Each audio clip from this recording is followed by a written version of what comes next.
Sir ನಮಸ್ತೆ. ಇದು national ಹೈವೇಗೆ ಹೊಂದಾಣಿಕೆ ಆದಂಗೆ ನಿಮಗೆ ನ್ಯಾಷನಲ್ ಹೈವೇಗೆ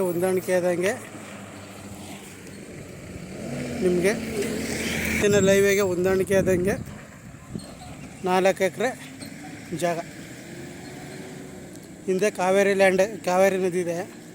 ಕಾವೇರಿ ನದಿಗೆ ಅಟ್ಯಾಚ್ ಆಗಿರುವಂಥ ಜಾಗ ಇದು. 4 ಎಕರೆ ಜಾಗ. 4 ಎಕರೆ, 1 ಎಕರೆ ಖರಾಬು.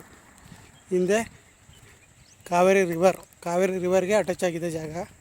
ಡಾಂಬರ್ ರಸ್ತೆಗೆ ನಿಮಗೆ 350 ಅಡಿ ಬರ್ತದೆ ನ್ಯಾಷನಲ್ ಹೈವೇಗೆ. ಜಾಗ ಒಂದೇ ಪ್ಲಾಟ್ ಆಗಿದೆ, ಚೆನ್ನಾಗಿದೆ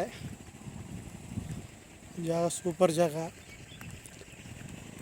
ರೆಸಲ್ಟ್ ಮಾಡೋಕ್ಕೆ ಒಳ್ಳೆ ಜಾಗ ಇದು. ಕಾವೇರಿ ನದಿಗೆ ಅಟ್ಯಾಚ್ ಆಗಿರೋದ್ರಿಂದ ರೆಸಲ್ಟ್ ಮಾಡೋಕ್ಕೆ ಒಳ್ಳೆ ಜಾಗ, ಕಮರ್ಷಿಯಲ್ ಮಾಡುವಂಥ ಜಾಗ. ಜಾಗದಲ್ಲಿ ಡೂಪ್ಲೆಕ್ಸ್ ಮನೆ ಇದೆ, ಲೇಬರ್ ಮನೆ ಇದು. ಇದ್ರ ಕಾಣಿಸ್ತಾರೆ ಲೇಬರ್ ಮನೆ, ಅದು ಡೂಪ್ಲೆಕ್ಸ್ ಮನೆ. ಜಾಗ ಒಂದೇ ಪ್ಲಾಟ್ ಆಗೈತೆ. ಒಂದು ಕೋಳಿ ಸೆಡ್, ಇದು ಗೋಡನ್ನು, ಒಂದು ಬೋರ್ ಐತೆ, ಸುತ್ತ ಫೆನ್ಸ್ ಆಗಿದೆ. ಕ್ಲಿಯರ್ ಡಾಕ್ಯುಮೆಂಟ್ಸು, ಡೈರೆಕ್ಟ್ ರಿಜಿಸ್ಟ್ರಿಗಿದೆ. 4 ಎಕರೆ RTC, 1 ಎಕರೆ ಖರಾಬು. 4 ಎಕರೆ RTC, 1 ಎಕರೆ ಖರಾಬು. 2 ಬೋರ್ ಐತೆ. ಜಾಗ ತುಂಬ ಚೆನ್ನಾಗಿದೆ. ರೆಸಲ್ಟ್ಗೆ ಒಳ್ಳೆ ಜಾಗ. ಡೂಪ್ಲೆಕ್ಸ್ ಮನೆ, ಲೇಬರ್ ಮನೆ, ಫ್ರಂಟೆಲ್ಲ ಕಾಂಪೌಂಡ್ ಆಗಿದೆ.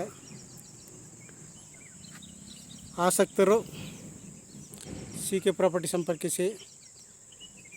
ಬೆಂಗಳೂರಿಂದ 110 ಕಿಲೋಮೀಟ್ರ್ ಆಗುತ್ತೆ ಜಾಗಕ್ಕೆ. ಮಳವಳ್ಳಿಯಿಂದ 20 ಕಿಲೋಮೀಟ್ರ್ ಆಗುತ್ತೆ ಜಾಗಕ್ಕೆ. ನ್ಯಾಷನಲ್ ಹೈವೇಗೆ ಅಟ್ಯಾಚ್ ಆಗಿರುವಂಥ ಜಾಗ, ಕಾರ್ನರ್ ಪ್ರಾಪರ್ಟಿ.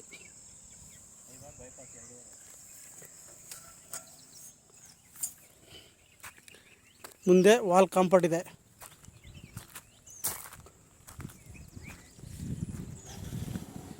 ಜಾಗ ತುಂಬ ಚೆನ್ನಾಗಿದೆ. ಆಸಕ್ತರು ಸಂಪರ್ಕಿಸಿ.